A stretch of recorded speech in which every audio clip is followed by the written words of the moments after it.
So can you give him the lay of the land? Well, if you say something we don't like, you lose your job. No, so how did you make it through 60 episodes? with lots and lots of post-production. Yeah. Lots and lots of post-production. That's what it is. I mean, we spoke this morning. It's a casual conversation. We're going to start some introduction stuff. We fool around if you listen to the show. If you've listened to the Did show. you ever actually? I did before I got the job, right? Ah, okay. Then you start and you're like, oh, it's enough. It's enough. Did you hit record, Bart? Nice. And we're good to go. Let's go. So I think we had part of the intro already in. Part of it. And not, then we could have said, did you hit record part? That would have been like a great.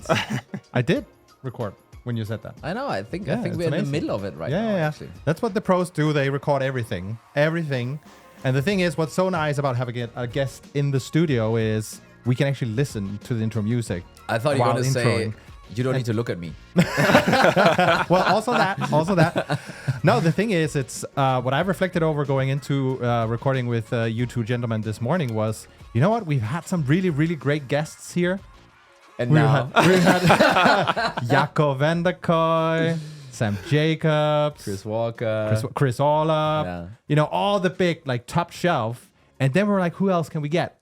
We're like, let's get Anas. So Anas is here on the show. So you basically ran out the That's list. it. The list ran loud. Yeah. You need to, closer to the microphone. You almost need to kiss it, basically. Okay. Yeah. Yeah. Like this.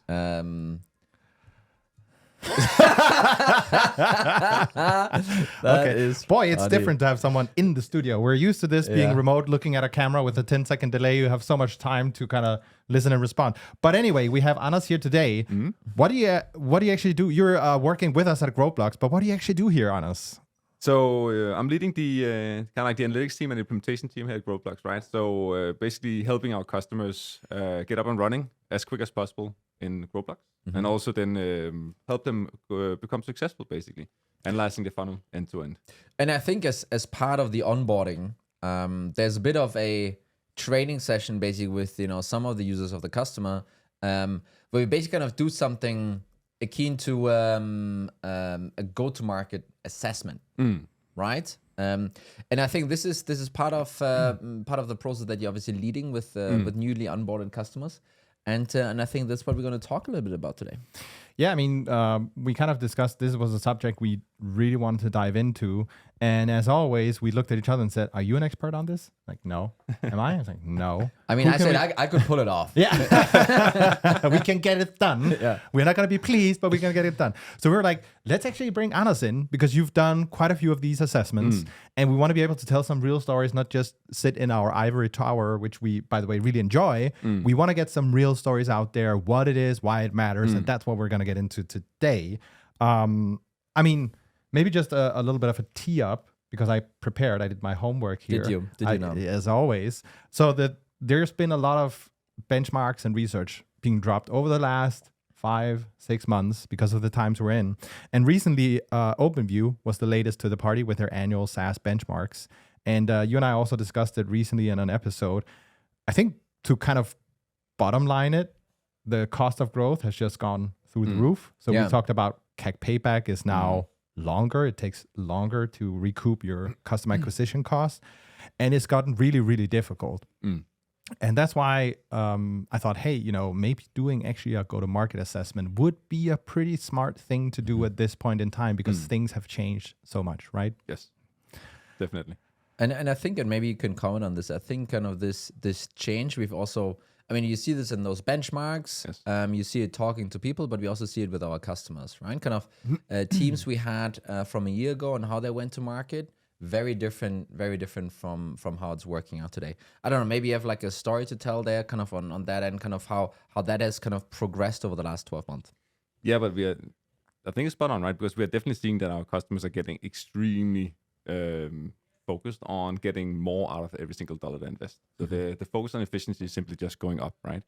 And it's just a difficult thing to do because you've been running the business for, let's say, 3, 4, 5, 6 years, and all of a sudden you need to do things differently. And that's just super freaking hard. It's easy to do what you used to do, but understanding and figuring out what to do differently, it's a technique, it's a method. and not everybody gets this. Yeah. And would you say that, for example, a go-to-market assessment, we're going to kind of dive into this in a little bit. Would you say that that's a good tool to maybe, I don't want to say kind of clean canvas, but look at your go-to-market with, fresh eyes again, so to speak, and then ask some difficult questions, and maybe use those difficult questions to maybe tweak some things in order then to become more efficient? It's definitely a starting point, I would say. I don't think it's the full story, because the problem with the go-to-market assessment is that you're only looking backwards, right? You're only looking at your past performance. And sometimes you also need the visionary. Where is the market going to go? The past data is not going to tell that. But the go-to-market assessment is a good facilitator to figure out where should we focus? Where should we at least drive the conversation on figuring out how to grow better, faster, more efficient going forward? And we're definitely seeing some of these, some of our companies that we work with, that they simply struggle to get to this because they don't necessarily have the capabilities in-house, or they haven't done it before, right? And therefore they are looking to someone like us, right, to actually try to come with it from the outside in perspective and help them identify where we're dropping the ball. Who do you think in an organization might be a good profile to, let's just say they're listening to this and we're giving a little bit, hey, this is the blueprint, this is the framework, that's how you should be going about this. Who in an organization would be a good person to kind of make this go-to-market assessment? It needs to be someone who's unbiased.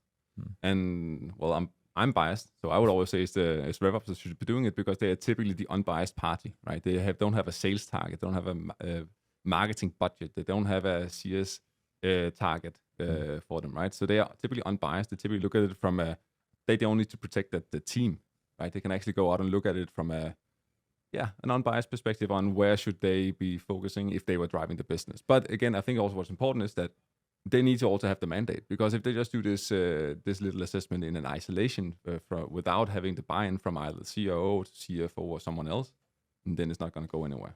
And maybe kind of one step further, right? I mean, you've been working at companies like Templify out of the Nordics. You've been working for Unity. That's not out of the Nordics anymore, but it's like that's a. Have you done similar assessments? Maybe not the same scope and scale, but have you done similar assessment, and kind of coming out of this, did your position and the way you kind of were received in that organization, did that change with it, right? Because it's to a degree, it's suddenly a very strategic thing that someone is telling me about my business if I was CRO, right? Kind of, did this happen actually? Yes, it definitely did. But I also think it was something I was very focused on, especially in my Templify days, right? So I joined Templify when it was like a one-man team more or less in the RevOps department. And I built a lot of that stuff out together with Olaf, also part of Growblocks today. And when we start to conduct these go-to-market assessments we didn't call it go-to-market assessment at that point in time. It was just like a business analysis we did. But we actually managed to move the business around, and we did become the trusted advisor for the CEO. We were anchored, when Olaf was there, right, I was anchored with Olaf, but otherwise I was anchored with the CFO. And we became this like trusted advisor in like, what should we be doing differently? So basically this go-to-market assessment drove a completely new focus on which type of customers we would target, because we knew where we were good at winning, what channels we were good at winning at them, and then we were deploying cash that way. So it completely changed the way they were thought. And therefore, based on that, we started to drive much more effective QBRs, MBRs going forward, because now we monitor specifically against the things we identified. Yeah. I mean, it almost goes kind of a little bit into kind of the execution cadence behind this. But would you say it's specifically a planning thing, or is it a thing that can be done in the middle of the year, or needs to be done before the plan, or kind of how do you think about this? So ideally, perfect scenario should be done before you head into the next plan for next year, because the purpose of the go-to-market assessment is to identify your must-win battles for next year. You need to make sure that all the troops are aligned around fixing the biggest erosions or the biggest leakages you have in your go-to-market funnel. And you need to agree as a company that these are the priorities. And there needs to be at least one for every single team. That's one for marketing, one for sales, one for CS that should be targeting. So that's the one must-win battle. And then you use your operating cadence afterwards with the MBRs and QBRs and to follow up on those particular initiatives, right? And that doesn't mean that that's the only thing they should be doing for a year, because then you, of course, identify new stuff as you go through. Because once you fix one problem, another one will pop up. So I'm like, dang it, folks are almost done planning, or at least very deep in it. Is it still worthwhile to do it? Like, how would you do it at this point in time where we are towards the end of the year? Is there a case to be made that you can do it? I'm probably doing it meanwhile planning is too much, but right after, like, is that going to be okay? Is that going to drive any 100%. value for the business? 100%. Yeah, you can always do it off cadence as well. The reason why I'm saying is that it's good to do before planning is simply because then you can also allocate budget to it. It's a little bit more challenging once the budgets are locked in, right? But when budgets are open, it's free season. Yeah. After the budgets are locked in, you have more limited resources to actually do this. That means you need to make more sacrifices. But that doesn't mean it's not helpful. I would say in almost every single case that I've seen, there is, where people are doing a bottom-up plan, which is not everyone, but the teams that do, the modern teams that get a bottom-up plan going, they usually end up having a bit of a gap between the bottom-up and the top-down, right? Yes. So then, negotiation starts and stuff. But at the end of the day, we can call it the stretch or the gap plan that basically kind of then is being presented, right? Yes. And what I've seen in most cases, even the really, really best teams, we're talking Gong, we're talking Freshworks and stuff. Yeah. These guys are still like, well, finance just says this conversion rate needs to go up, right? And that's now the gap plan. But we don't actually have a clue how to kind of achieve that. I think in an assessment like this, once you're done planning, and you're right, I think you're a bit more constrained. But an assessment like this, once you're done planning, can still help you to figure out, well, what can we actually do to close that gap, right? Yes. What is the real gap plan going to look like outside of the assumptions that finance steamrolled into us because they're a more powerful part of the organization at that stage of the organization, potentially, right? Yes. So that's I think how I sometimes think about it in terms of the assessment, and I sometimes also feel it's really good to have fresh eyes on this. So if you're hiring a new RevOps person, maybe a little bit, it should be a bit more senior, I would say director level, and up. Consider giving this his or her, early on task, right? Kind of fresh eyes in the organization, kind of do it with them. Could be the same with the CRO or VP revenue, revenue basically, right? And yes, it could be an external as well, right? I think for us, it's, this is not a standalone package that we're selling or something like this. It's kind of, as part of the journey. But there are also a couple of, from our partners, like Kamansky or like in the German-speaking region, or Winning by Design and so forth, that probably can do these things actually kind of as a one-off for you. Yes. Yeah? But I also think it's also a little bit of an acquired skill that a lot of RevOps people don't know how to do this today.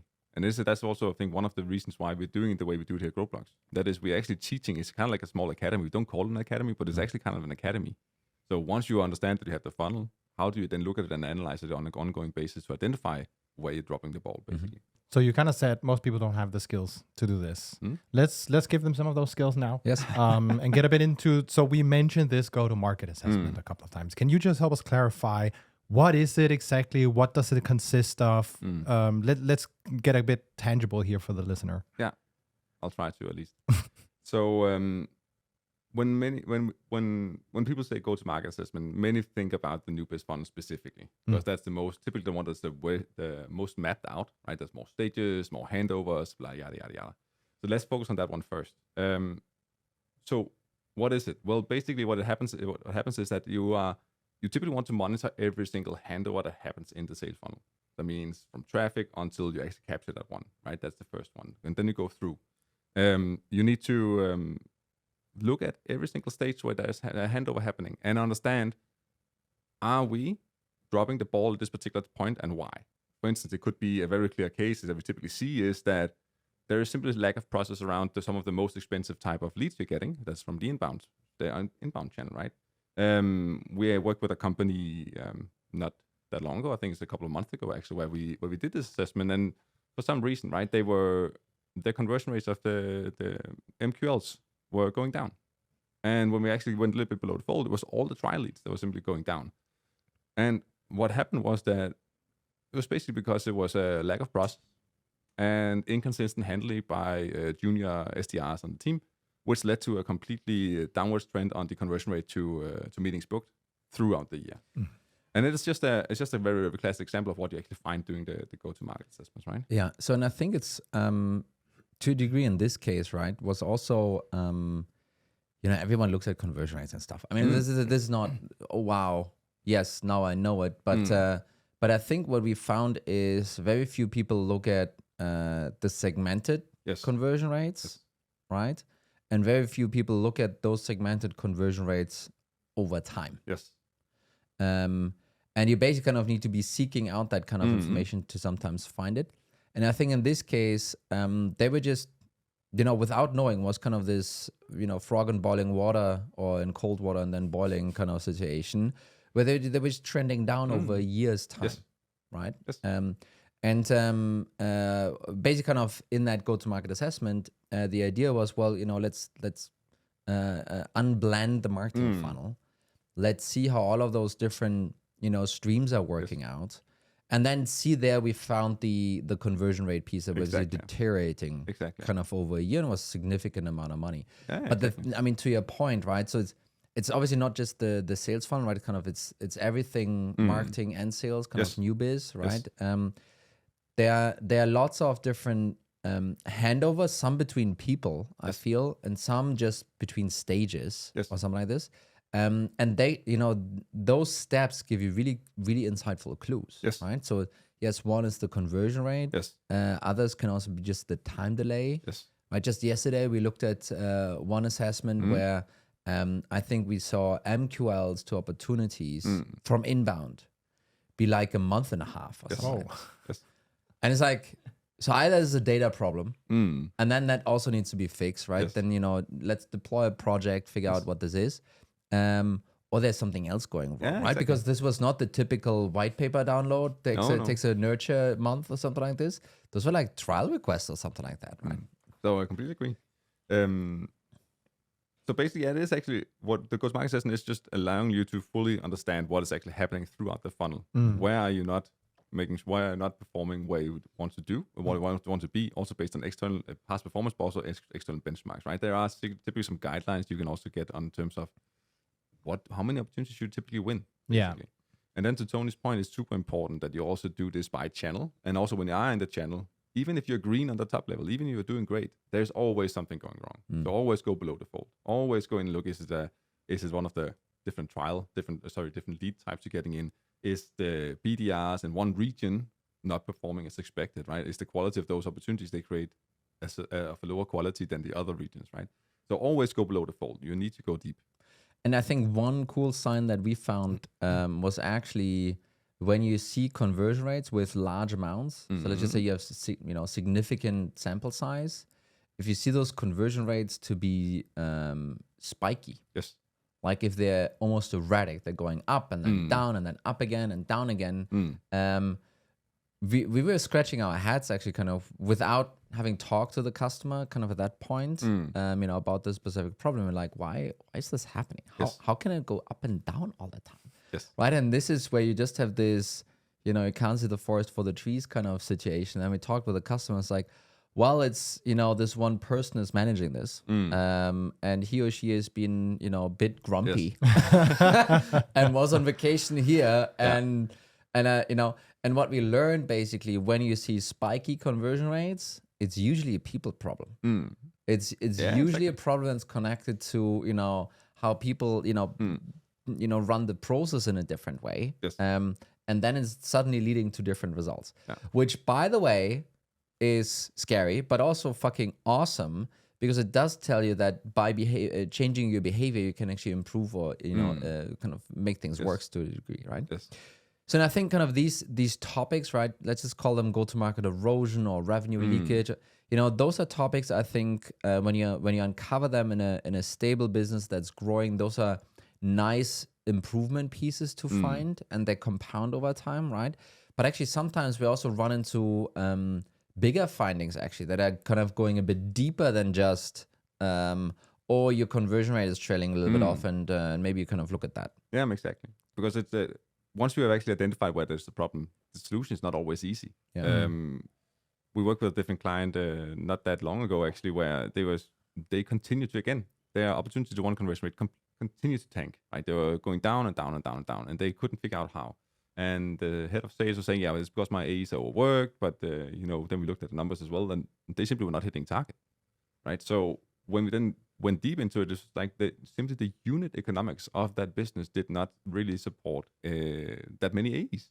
So they actually need to take a step back. In order to fix the problem, you actually need to do something fundamentally different, and that was to actually remove the volume and do something different with it.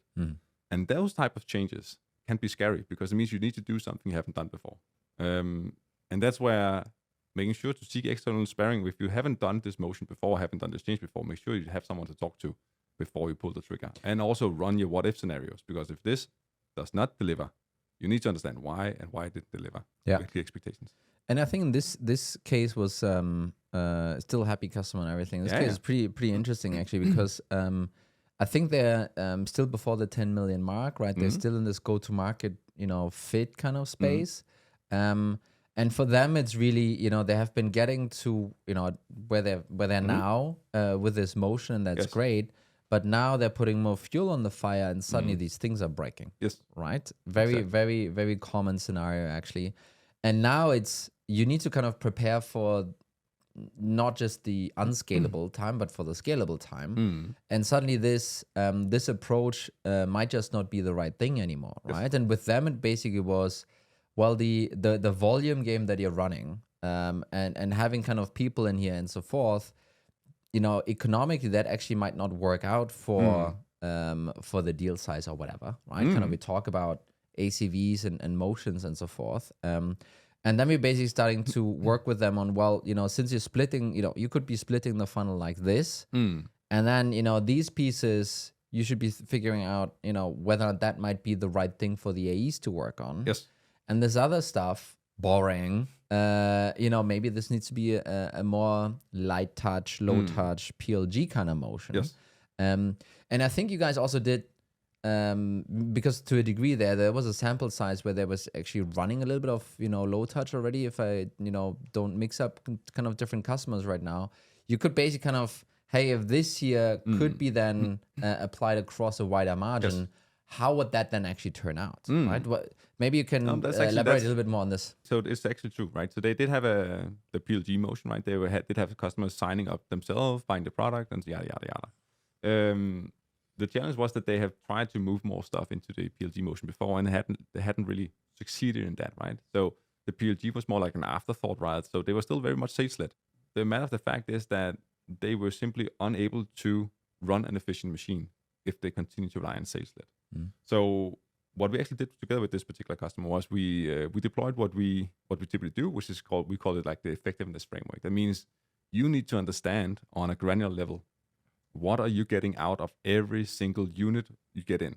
It can be leads, it can be opportunities, it doesn't matter. And the way you do it is actually quite simple. So you take your ability to convert that until 1, so either MQL to 1 or opportunity to 1, multiplied with the ACV. That gives you the expected output of unit you get in. You also then need to understand if you also have a gross retention rate problem, right? Are you now getting the right type of customers in as well? So consider like a 2x2 classic consulting approach, right? You have a top right corner, that's where you want to be. Lower left corner, no, go away. And by using this methodology, we actually were very, very clear that they should everything they close below a certain threshold. I can't remember, if like 80 customers, something like that. Sales shouldn't touch it. It was simply they were unable to do anything meaningful with people below 80, simply because the ACs were too small, the up to 1 conversion rate was too low, and they would never be able. They would have to work an insane amount of opportunities. So to bring it back for the audience, right? So this might be if you're in a go-to-market fit kind of conundrum right now. I think this is a very kind of tangible example, but equally so, because what I think is really going on with growth at all costs is gone. The golden age of B2B SaaS is over. All of this, doom and gloom and fear mongering. What really is happening is kind of a reset of your go-to-market fit. Yes. That's actually what's happening. Yeah. So I think a lot of organizations that are, hey, we have product market, we have go-to-market fit. Now it's just scale. These guys between 10 and 100 million, guess what? You kind of need to reconfigure your go-to-market fit right now, right? Yes. And this kind of consideration then kind of plays into this, right? Because you now need to think about this not as a let's just get money in for whatever cost. You need to, hey, this kind of needs to be, I don't want to say the P word, but it needs to be profitable to a degree here, yes. Right? Whether it's in the real financial sense or it's just in an economic sense, yes. Right? And then kind of saying, well, this segment doesn't actually make sense for us. We're losing money. Yes. And, we need to find another way to capture some of that value, sometimes knowing we will capture less of that value because maybe PLG doesn't convert as well as account executives, and now I'm kind of almost jumping into the next thing here, which sometimes also is just untrue, right? I think we had like one customer, we still have that one customer, but we had that conversation with them where everything was kind of handled by AEs because the AEs weren't getting enough anymore. There was this typical scarcity thing, so everything was pushed to the AEs. Tell us that story. I think you know which I'm. Yeah, 100%. Yeah. So it's actually quite interesting, right? So again, as you say, Tony, right? What was happening was that the AEs were simply not getting enough volume to hit that quota. So of course they were starting to fish in other pools of opportunities, and they were starting to dip into to the classic trials, right? So those actually sign up and want to try the product themselves. And actually what happened was that it was actually hampering the business because yes, they were winning more once they actually became an opportunity at a higher ACV. So surface value was actually pretty good. But when we took the full funnel conversion rate into consideration, they were actually converting at below half of the PLG motion. And therefore the gain on the ACVs were completely lost, right? They were actually getting the exact amount of yield out per single unit they got in on the MQL level. But you still then had the sales cost on top, made it significantly more inefficient, and you also eroded your expansion motion afterwards. So I think the last one is the crazy piece actually, because you basically, I don't know, let's just say you get 1,000 leads, and everything to sales or split gets you the same amount of revenue out of it. Fewer customers, higher ACV in the sales world, basically, and the opposite, on the PLG side. But basically, what we're then able to, we ran through the model. Basically, what we were then able to see is like, well, all of those small ACVs that come through PLG, they're basically kind of upselling eventually to, I'm not 100% on top, like not, but like 30-40% on top, right? And basically, what you would be, in this way, what you would be able to do is you have the same net revenue growth on the Nubis side. You pay less money for it, and your upsell and churn numbers will look better. Exactly. Right? It's spot on. But it is so damn counterintuitive to look at, really, we're talking the full funnel here. We're not talking just kind of new biz. We're talking also existing business. And many people with the tunnel vision of, hey, Tony, we listen to you. It's not just pipeline and forecasting. We get it. We also need to look at the ACVs and the conversion rate and the sales cycles. Even if you only look at that, you would have come to the wrong conclusion. You would have said, like, the sales team, they're knocking it out of the park. This PLG thing doesn't work. But really, by expanding it, further into the marketing world, into the CS world, suddenly the picture became clear, and it's like, oh shit, what did we do here? Right? Exactly. I mean, that was a little bit the feeling on the call, right? When you guys kind of unveiled this and walked the team through the analysis, this was a little bit like, oh shit. Right? Exactly. And that's also why it needs to be done by an unbiased partner, right? Because if this is done by the one who's actually owned this stuff, now, exactly. All of a sudden, is talking about the team size, right? All of a sudden, his like realm of domain is getting smaller because you're moving stuff into a completely new team, with typically the growth team or whatnot, right? And it's actually not the only customer. We have seen this actually across now quite a few customers, where this whole thing around sales-led versus PLG is simply just clashing, right? We had another case where it's exactly the same. There it was just more about that they were afraid of moving into PLG, and they didn't actually fully understand how effective the PLG motion was. And they had the same growth problem. They simply could not get more out of the stuff they had. But if they actually moved the revenue, the volume over to PLG, they could significantly increase the expected output for every single MQL they were generating, which is pretty amazing. So this is really the power of going beyond just having a couple of dashboards that show you your funnel at the end of the day. So I think we've had some great examples now of why it's important to look at the full bow tie, really your full funnel, both new biz and also the retention side, right? If we get a bit practical here, sounds like quite a lot of steps you need to take. Can we kind of maybe distill it into, if there's a listener out there who's considering, hey, this is something, we should definitely do this because there's some things we're not sure about. What would be the steps to take in order to build such a assessment? Good question. So it really depends on, everything comes down to your data, right? So if you don't have your data under control, it's going to be damn hard for you to do this type of analysis. If you're just getting started, just understand the big blocks. Understand your leads, understand your ops, understand your one. Just those 3 stages alone will give you a lot of information. And you don't need to have it all hooked up. You can do you can start by just doing a simple assessment where you say, let me look at the last 6 months worth of leads. Let me look at the last 6 months worth of opportunities. I don't care if they're the same cohort. Just look at those, how they convert, and then try to see if you can get at least some kind of like splits on them, like a channel, region, whatever makes sense for your business. They do that. Those stages alone will give you a lot of information. But of course, if you want to get very smart, you need to identify every single handover in your funnel. And if you don't have this tracking today, you need to focus on getting that tracking built in for next year. That's your must-win battle, basically. So, but I think there are two different dimensions to this actually, because I kind of see this a lot. It's like, well, but that's not that freaking difficult. So why, because the thing is really, well, can I have a BI dashboard or spreadsheet with all the leads, all the opportunities, all the won deals? That's kind of, people can do that, right? Demo request, trial, and so forth. Kind of, that's actually not the problem. I think the problem starts when you want to connect all of them together. Yes. Meaning not connect to the data source to kind of get it automatically updated. So you skip the data, dump. That's not what I'm talking about. But, when, those stages actually are connected and coming to life. That's the trick, right? Because now you're starting to have what we would call, a model, right?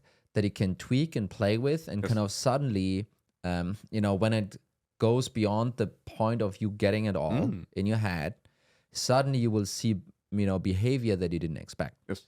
And this is, to a degree, this is kind of where learning basically kind of kicks in, right? And I think when we're doing this, it's not that, we're playing around with the data and then, boop, something crazy happens. We're like, oh, let's tell that to the customer. There's always a kind of some guiding also around it, right?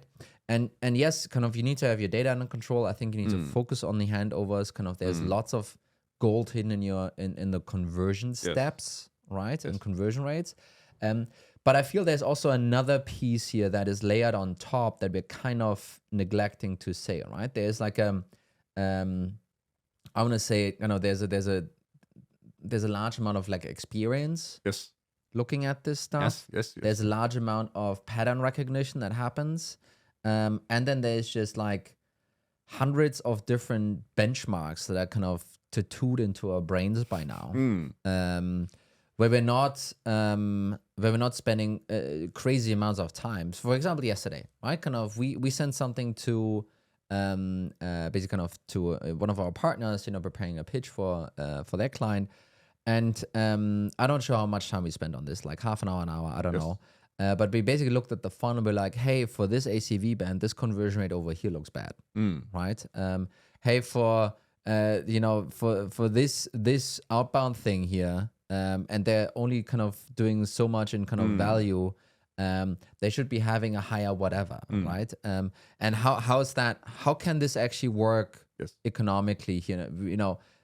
And it was, I think it's unfair to just tell everyone, hey, let's have those leads and opportunities in one deals and let's work on the conversion rate and make sure it's kind of connected. And you click a button and then you sit there and say like, well, I think we should switch to PLG, right? I think this is a little bit unfair, right? Because I think we have kind of the simple level of yes, you can have those opportunities, you see how they behave, you see those conversion rates, you catch them, go to market erosion, go fix it. Then you have these strategic shifts almost, where it's like, hey, this can't work out. This is just not going to work. So kind of we need to change things around. And some of that is based on, the value really comes out on the first two by having some of the experience, some of this muscle memory around how an engine actually should, ideally be behaving, right? 100%. How do we help people get that though? Anas, come on, tell it, Well, there's only for training, right? That's why we're doing the onboarding of the customers the way we do it, right? So it's not just about implementation, it's actually hand-holding them through the process. So, getting them up running, make sure that we actually run a full go-to-market assessment as part of the onboarding. Yeah. It's not because we want to tell them where they should potentially focus, but it's actually for teaching them. Like we're doing it like live, like clicking through, this is how we would go methodically, go around actually identifying potential root cause or issues, right, in the business. So I think you also said something interesting. There's the whole experience is a massive factor, and Yes. being able to spot some of these risks and challenges and etc. so fast. But there's also the other side of the coin, which is data only will tell you a part of the story. Is there also a leg to the exercise that's actually then, so back to this whole sales, working the trials, is there also a leg to actually talking with some of the folks about how are you doing it, what's happening, to kind of get some of the things that the data can't capture? It's 100%. So again, data is always only backwards looking. It's only quantitative. Yeah. So if you are doing a tectonic shift in your business, like moving a significant amount of volume from one motion to another motion, I would always do a qualitative session, but at least with someone that is actually understand that part of the business. Because it might be there's actually something happening that you cannot move over. It might be that this type of client needs a touch, right? And that's something data won't tell. That's just a spreadsheet exercise. Yeah. And it's not gonna fly unless you do your homework and also talk to the people who's actually on the floor. Yeah, it's so funny. I've been in those conversations where it's like, congratulations, we double your budget for Google. And I'm like, yeah, I can't use that money. Sorry. so yeah, I totally buy that. Yeah. So, we've given some of the backgrounds to why you should do the assessment, what it is, and some of the steps you can take. Then once you've actually conducted it, there's also an exercise of potentially some uncomfortable conversations you need to have. Like, how do you go about actually presenting it? Because it can be a very complex thing, I imagine, for someone to see for the first time. Yeah. So it typically helps putting a dollar amount on it. So because once people know what the value of this is, it's easy to prioritize. So once you identify an issue or a group of issues, run your what if scenarios. What if you actually manage to achieve this? What is the value that you're going to get in the business out of it? And is it worth it? Is it worth the cultural impact if you have to let go of people and yada, yada, yada? So those things are really important to understand, like revenue impact. Because then all of a sudden, you have a growth target next year. Is this sacrifice worth it? Is this change worth it? And it's going to help you get close to the target.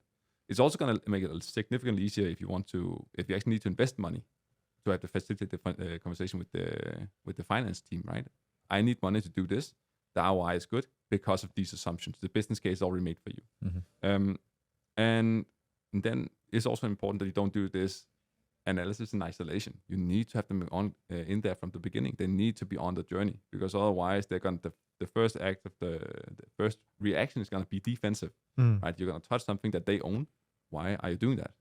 So if you include them early in the journey as well, then you also make sure that they actually are going to be more receptive of the change. I think it makes sense. And then, so let's just say you get to the end of that presentation and everyone is like, okay, this thing is 500,000, this thing is 5 million, this is 3 million.